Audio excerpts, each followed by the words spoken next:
a speech on should kids have a phone at an early age. So what do y'all believe? Should kids have a phone at an early age? Well, personally, I had my phone at a very young age, and I think it definitely did teach me how to be more responsible when it came to maybe schoolwork, getting home on time, texting my parents when I was okay.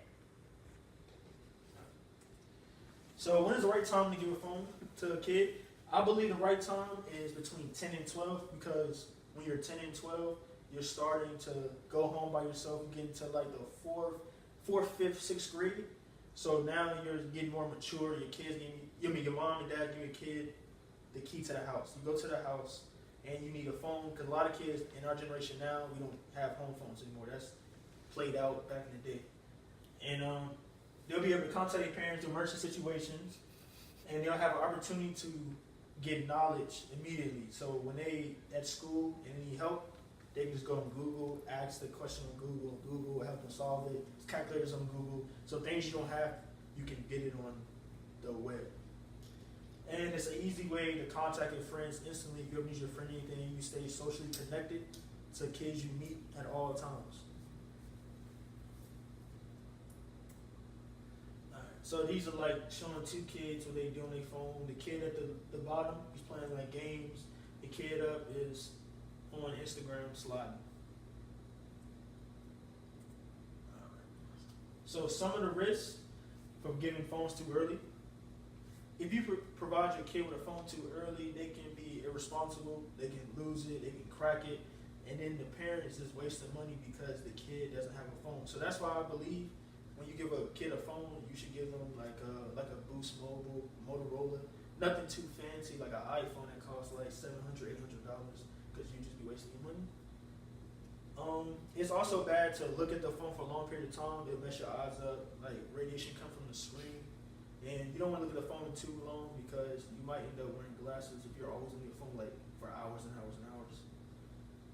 And it can decrease sleep. And that's important because a lot of kids, they stay up all night on their phones when they're supposed to be asleep, doing all type of things late night they shouldn't be doing. And it takes away from your child's schoolwork because even though the phone can be used as a learning tool, it also can be used as a big distraction because you're so busy trying to be in the loop instead of focusing on your school. And if you don't have the right guide and people telling you what to do, you might end up just flunking out of school because you're so busy about your social life. So this will have you get an F because you're not focused, you're always on your phone, you're being easily distracted, and it's some of the radiation. So like the radiation, you're gonna wanna text more and talk less. Use a speakerphone because it's bad to your ear if you always put the phone to your ear. Like use your landline, and you don't want to use your phone if you're driving a vehicle because bad things happen. Don't text and drive. So social problems. If you have a phone and you're like on social media, you follow celebrities, and every celebrity is not a positive celebrity.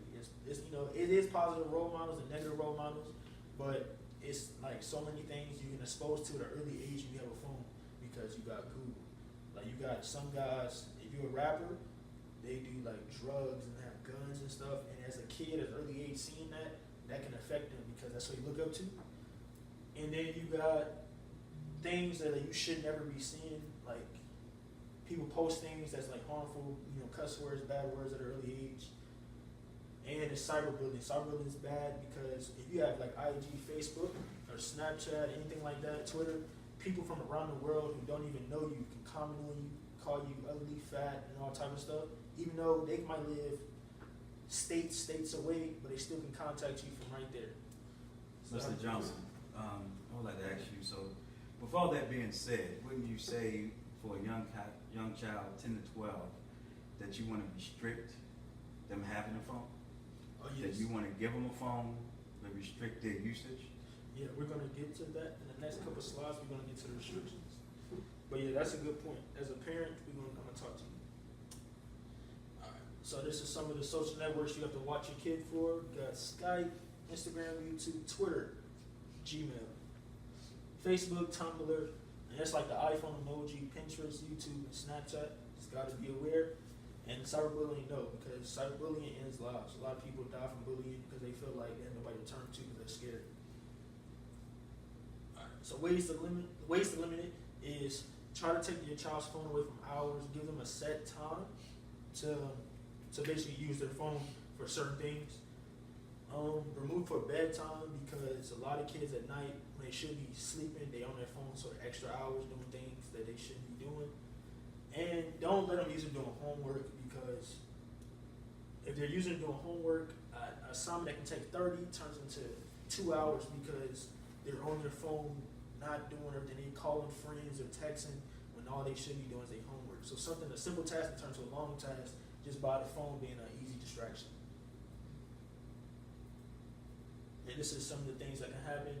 A child standing up past their bedtime on their phone. And this family right here is a key thing that a lot of families go through. It's because everybody's on their phone. They're not really enjoying the real communication, not building relationships with each other because they're all doing their own thing. The mom on the phone, the son on his phone, and the daughter. So it's like you can't really connect with people anymore because everybody's on their phone just sending a quick text message instead of trying to connect face to face.